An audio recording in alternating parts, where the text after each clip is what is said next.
I know that the game involves Ohio State versus Michigan, but this year, the game to me has to be Indiana versus Ohio State. This is the game because this matchup is going to determine who ends up playing Oregon in the Big 12 championship game.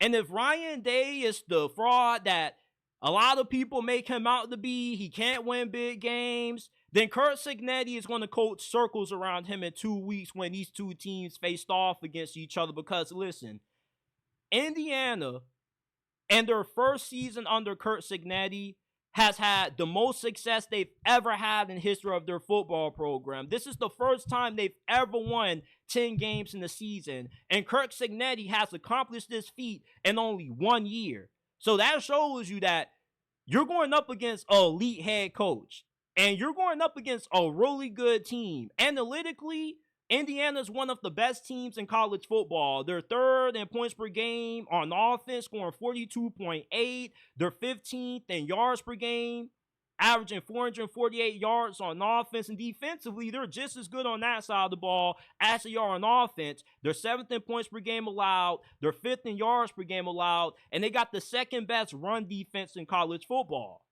And Ohio State, when they played Nebraska, they barely squeaked out winning that game. They beat them 21-17. But when Indiana played Nebraska, they kicked their tail. It was 56-7. The game was over at the end of the first quarter. So this is an Indiana team that Ohio State should be very worried about. Because this is one of those games that it doesn't really matter about who has the better roster. When you got a head coach as good as what Curt Cignetti is, it doesn't matter if Indiana hasn't played anybody, because Indiana used to have schedules like this in the past, and they were never able to get the 10 wins. This shows you that Curt Cignetti, this dude has his team playing great football, because it's not about who's the fastest, who's the biggest and the strongest. It's about the fundamentals. Can you tackle? Can you wrap up? Can you avoid costly penalties? Can you avoid making big mistakes in crucial moments? All of those areas is where this Indiana team thrives at. And when you do the fundamentals well, it makes the other tough parts of the game more easier for you, because you don't beat yourself.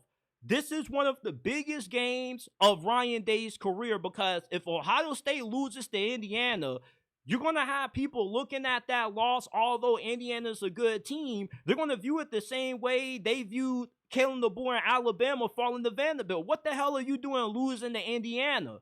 And although Indiana's a great team, people are going to feel that way if Ohio State loses, because when you invest $20 million into a squad for one season, the expectation is championship or bust. Not just with the $20 million going all to the players, but also with how much money they are paying their coordinators, how much they paid Chip Kelly to become the offensive coordinator, take a demotion when he was the head coach at UCLA. Jim Knowles, one of the top paid defensive coordinators in the country as well. You expect results. And you also got one of the most talented teams in America. So with that, if you were to lose to Indiana, a lot of Buckeye fans are going to want Ryan Day fired, because it further would emphasize the point people keep trying to say about him not being able to win big games. And this Indiana game is the game. Michigan is not good this year. You're going to dog walk Michigan. I get it's a rivalry game, and with rivalry games, they can always be a little bit weird, but Michigan isn't good this year. Ohio State, you have to get through Indiana if you want to get to Indianapolis and you want to go up against Oregon in that rematch. This is why I call this the game this year, because if Ryan Day is what a lot of folks say he is, he's not a good coach, he's overrated, he inherited a program that was already on third base, this game is going to prove the naysayers about Ryan Day right. If he gets outcoached by Curt Cignetti, a guy who took a program that's known as being a basketball school, nobody cares about them in football, and in one season, not only do you go to the Big Ten championship, but you take down the monster that is Ohio State. It's going to have everybody looking a little bit sideways at Ryan Day, as they should, because if Curt Cignetti can do more with less, and you're doing less with more, it is fair to have some criticisms about you. This game is going to be a career-defining moment for Ryan Day. Because if Ohio State can't get past Indiana, you're not going to be making it to the Big Ten championship. You probably still would get into the playoffs, but it just would be a massive disappointment considering the expectations, considering the hype, and how much money you have invested into winning it all this season. Ryan Day has to be Indiana. Indiana's playing with household money. Nobody expected anything out of Indiana. And even if they lose this game, they still can get into the college football playoffs because you only got one loss.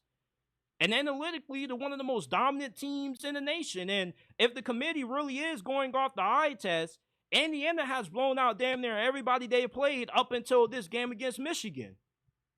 So Ryan Day, this is a must-win game for him. This should be called the game.